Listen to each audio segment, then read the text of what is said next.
함께 보실 하나님의 말씀은 누가복음 14장 15절에서 24절까지의 말씀입니다.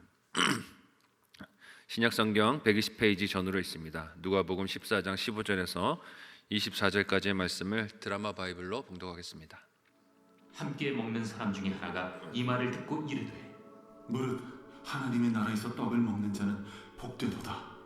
어떤 사람이 큰 잔치를 베풀고 많은 사람을 청하였더니 잔치할 시각에 그 청하였던 자들에게 조응을 보내어 이르되 오소서 모든 것이 준비되었나이다 하매 다 일치하게 사양하여 한 사람은 이르되 나는 밭을 샀으매 아무래도 나가 보아야 하겠으니 정컨대 나를 양해하도록 하라 하고 또 한 사람은 이르되 나는 소 5겨리를 샀으매 시험하러 가니 정컨대 나를 양해하도록 하라 하고 또 한 사람은 이르되 나는 장가 들었으니 그러므로 가지 못하겠노라 하는지라.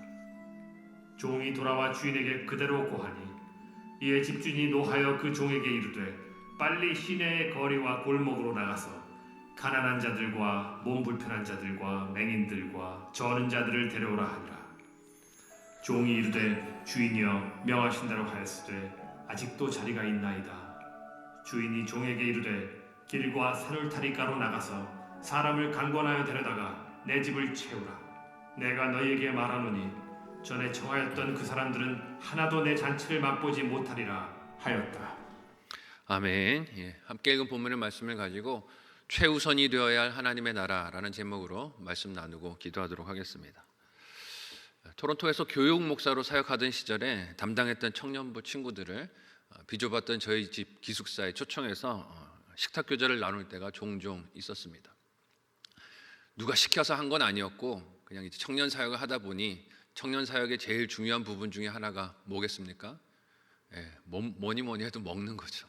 먹어야 됩니다. 그래서 하나님 주시는 은혜와 감동을 따라 아이들을 집에 초청하고 그렇게 식사하는 식탁 교제를 왕망했습니다. 놀라웠던 것은 모자람이 없었다는 것입니다. 걱정을 많이 했어요. 사실 유학생활 하면서 저희 사는 경제 형편도 어렵기 때문에 아이들까지 집에 불러서 밥을 먹이는 게 가능할까 염려가 됐지만 하나님이 참 놀랍게도 모자람 없이 채워주셨습니다. 성도들이 자녀들에게 그런 사랑을 베풀어줘서 고맙다고 하시면서 뒤로 금일봉을 주기도 하셨고 식사 재료를 구입해 주기도 하셨습니다. 도와달라고 말한 적은 없었는데 사랑함과 자원함으로 그렇게 도와주셨어요. 그래서 감사한 마음으로 청년부 아이들을 집에 초대했는데 안타까운 건 뭘까요?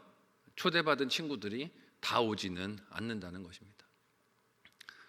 좋은 자리를 마련하고 함께 교제하기 위해서 아이들을 초청했는데 모두가 응하지는 않았습니다. 물론 바쁜 일정이 있는 친구들도 있었고 다른 재미있는 이벤트나 모임에 가기 위해서 거절하는 친구들도 있었지만 그런 자리가 쉬운 자리는 아니잖아요. 교육자와 함께 더불어서 식사 교제 나누고 말씀을 공부하고 하는 시간이 쉬운 자리는 아닌데 너무 쉽게 생각을 하고 거절하는 것이 좀 안타까웠습니다. 친밀하게 마음속 이야기, 삶속 이야기를 나눌 수 있는 기회였는데 그걸 놓치는 게 참 아쉬운 마음이 들었어요. 오늘 본문의 예수님은 천국이 이처럼 거절당하는 곳이다 라고 말씀을 하십니다. 이런 모습도 세상 나라가 힘으로 다른 나라를 점령하는 모습을 생각해 볼 때 좀 아이러니하게 보일 수 있습니다. 세상 나라는 어떻습니까? 다른 나라를 침공해서 힘으로 그렇게 지배하고 굴복을 시키는데 하나님의 나라는 그렇지 않으시다는 거예요. 초청하시고 초대하시지만 거절을 당하기도 하신다고 하십니다. 이제까지 예수님께서 제자들과 함께 전하신 하나님의 나라가 어떤 모습이었습니까? 회개하고 돌이켜서 생명을 얻도록 초청하시는 생명잔치의 자리와 같은 곳이었습니다. 함께 오늘 본문의 15절에서 17절까지의 내용을 한 목소리로 읽어보도록 하겠습니다. 같이 읽습니다. 시작. 함께 먹는 사람 중에 하나가 이 말을 듣고 이르되 무릇 하나님의 나라에서 떡을 먹는 자는 복되도다 하니 이르시되 어떤 사람이 큰 잔치를 베풀고 많은 사람을 청하였더니 잔치할 시각에 그 청하였던 자들에게 종을 보내어 이르되 오소서 모든 것이 준비되었나이다 하매. 아멘. 어제 본문에서 이어지는 문맥 속에서 오늘 말씀을 생각해 보면 예수님이 지금 이 말씀하는 자리가 어디입니까? 한 바리새인에게 초청을 받아서 식사를 하고 계시는 식사 자리인 것을 기억해야 합니다. 그 자리에 있던 사람들 중 하나가 예수님께서 말씀하신 하나님의 나라 비유를 듣고 그 나라에서 떡을 먹는 자는 복이 있습니다 라고 외칩니다. 아마 그는 사람들이 볼 때 경건하고 거룩해 보이는 바리새인들이 자신이 말한 이 복이 있는 존재라고 생각을 했을 거예요. 하나님 나라에서 이 떡을 먹는 자는 얼마나 행복한 인생인가 그가 외칩니다. 근데 예수님께서 그의 말을 받아서 한 비유를 말씀하세요. 그 비유는 하나님 나라에 대한 것인데 잔치의 모습을 통해서 설명이 되어집니다. 먼저는 하나님 나라의 잔치가 주인이 모든 것을 다 준비해서 초청하는 자리라고 하세요. 얼마나 은혜가 충만한 자리입니까? 주인이 모든 걸 다 준비했대요. 손님은 준비할 게 있습니까? 없습니까? 그냥 입만 가지고 오면 됩니다. 주인이 초청한 그 자리에 기쁨으로 참석만 하면 돼요. 간혹 우리가 어떤 모임을 할 때 손님들도 음식을 한 가지씩 준비해 오라고, 파틀락이라 그러죠. 음식을 가지고 와서 같이 교제 나눕시다 하는 잔치들이 있을 때도 있는데, 잔치 같은 하나님의 나라의 초청은 준비할 게 아무것도 없다고 합니다. 주인이 다 준비했다 그래요. 오기만 하십시오 라고 초청을 합니다. 그런데 이 초청을 받은 자들의 반응이 어떻다라고 오늘 본문이 기록하고 있습니까? 함께 18절에서 20절까지의 말씀을 한 목소리로 읽어보도록 하겠습니다. 같이 읽습니다. 시작. 다 일치하게 사양하여 한 사람은 이르되 나는 밭을 샀음에 아무래도 나가 보아야 하겠으니 청컨대 나를 양해하도록 하라 하고, 또 한 사람은 이르되 나는 소 5겨리를 샀음에 시험하러 가니 청컨대 나를 양해하도록 하라 하고, 또 한 사람은 이르되 나는 장가 들었으니 그러므로 가지 못하겠다 하는지라. 아멘. 모든 준비가 주인에 의해서 맞춰진 잔치 자리지만 초청받은 사람도 어떻습니까? 하나같이 다 거부합니다. 각자가 이유는 다르지만 참석할 수 없는 핑계들이 다 있어요. 못 간다는 것입니다. 가장 먼저 초청을 거부한 사람의 이유는 무엇입니까? 자기가 밭을 샀는데 그 밭에 나가서 땅의 상태를 살펴봐야 되겠다 하는 것이에요. 여러분 한번 상식적으로 생각해 보십시오. 밭을 살 때 상태를 안 따져보고 사는 사람이 있을까요? 없을까요? 상태를 따져보고 샀겠죠. 그가 미리 그 밭의 상태를 따져보고 그 밭을 샀을 것입니다. 그런데 지금 밭을 사기 위해서 나가야 한다는 것도 아니고 이미 구입한 땅을 돌아봐야 한다는 핑계는 결국 무슨 뜻입니까? 초청한 이 주인의 초청이 그만큼 중요하지 않다는 거예요. 이 초청을 모욕하고 무시하는 것입니다. 다른 한 사람은 자신이 산 소들을 시험하기 위해서 나갈 수 없다라고 합니다. 여기서 등장하고 있는 이 결이라는 말은 소 2마리가 끄는 쟁기를 뜻하는 것인데 5결이니까 몇 마리인 걸 알 수 있습니까? 10마리라는 것을 알 수 있어요. 당시 이스라엘의 경제적인 상황과 형편을 생각했을 때 소가 10마리 있다는 것은 큰 부자라는 것을 의미합니다. 그렇다면 그는 언제든지 원할 때 그 많은 소들을 시험해 볼 수 있다는 것이에요. 꼭 지금 안 해도 되는 일이라는 것입니다. 촌각을 다투는 급한 일이 아니라는 것을 알 수 있어요. 하지만 초청받은 잔치 자리보다 자신의 소의 상태를 알고 싶은 욕심이 더 중요하고 급한 것입니다. 이 또한 주인에 대한 모욕이 되겠죠. 결혼을 핑계로 삼는 것도 크게 다를 것이 없는 결례이며 주인의 호의에 대한 모욕일 것입니다. 이에 집주인이, 잔치 주인이 어떻게 대응을 합니까? 함께 오늘 보면 21절에서 24절을 한 목소리로 읽어보도록 하겠습니다. 같이 읽습니다. 시작. 종이 돌아와 주인에게 그대로 구하니 이에 집주인이 노하여 그 종에게 이르되 빨리 시내의 거리와 골목으로 나가서 가난한 자들과 몸 불편한 자들과 맹인들과 저는 자들을 데려오라 하니라. 종이 이르되 주인이여 명하신 대로 하였으되 아직도 자리가 있나이다. 주인이 종에게 이르되 길과 산울타리 가로 나가서 사람을 강권하여 데려다가 내 집을 채우라. 내가 너에게 말하노니 전에 청하였던 그 사람들은 하나도 내 잔치를 맛보지 못하리라 하였다 하시니라. 아멘. 예수님의 비유에서 주인의 요청대로 그렇게 나가서 사람들을 초청했던 그 종들이 자신들이 겪은 상황을 그대로 주인에게 보고를 합니다. 그러자 주인이 진노합니다. 초청했던 자들로부터 모욕을 당했기 때문이죠.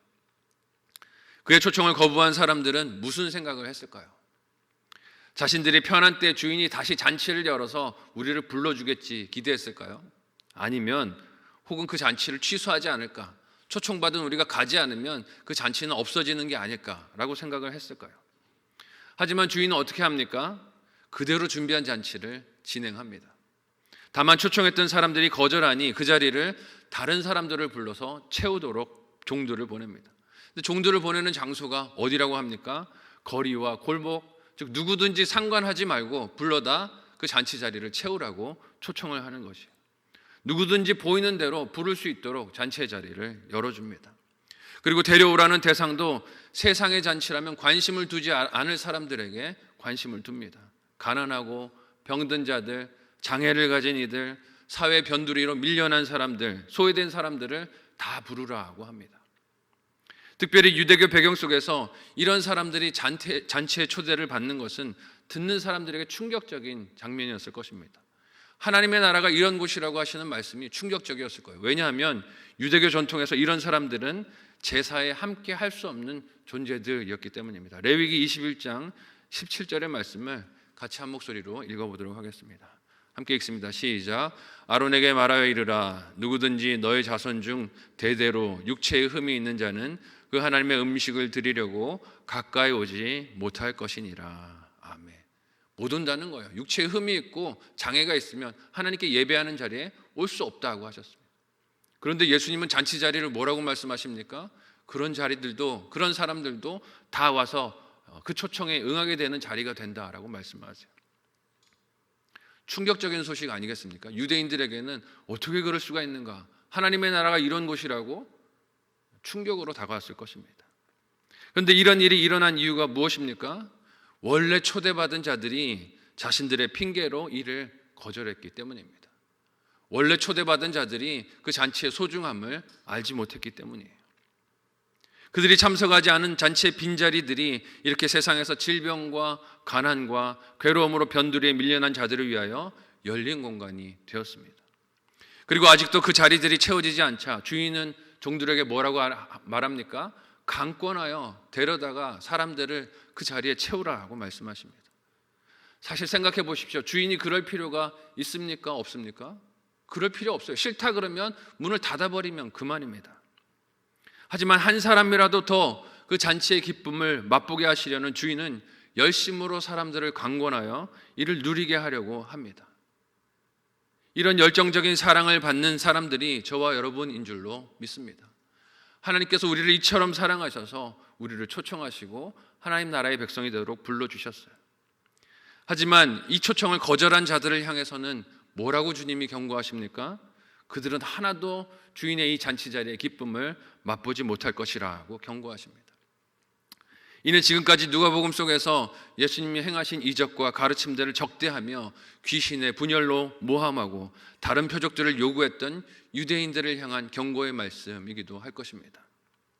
1차적인 의미는 그렇지만 오늘 천국 잔치로 초청하시는 하나님을 향해 온갖 바쁜 이유와 핑계들을 내세우며 내 생각과 관심으로만 내 삶의 방향을 맞추는 우리를 향한 안타까운 하나님의 부르심은 아니겠습니까? 우리의 신앙 여정도 돌아봤으면 좋겠어요. 천국 잔치 같은 하나님의 일로, 하나님의 관계로 우리를 부르시지만 우리는 끊임없이 내 바쁜 것을 외치고 있지 않습니까? 어제 밭을 샀는데 그 밭을 돌아봐야 됩니다. 어제 소를 샀는데 그 소를 보느라 바쁘니 하나님의 이 잔치 자리에 저는 갈 수 없습니다. 어제 결혼했으니 저는 좀 이 일을 마치고 가겠습니다. 유대인들만을 향한 주님의 경고겠습니까? 오늘 내 바쁜 삶을 핑계대며 하나님의 일을 뒤로 미루고 있는 나를 향한 주님의 부르심은 아니겠습니까? 어리석은 착각을 버리고 세상 그 어떤 것과도 비교할 수 없는 하나님 나라의 잔치 자리를 전심으로 최우선으로 참석할 수 있는 저와 여러분 모두가 되시기를 예수님의 이름으로 간절히 소원하고 축복합니다. 아멘.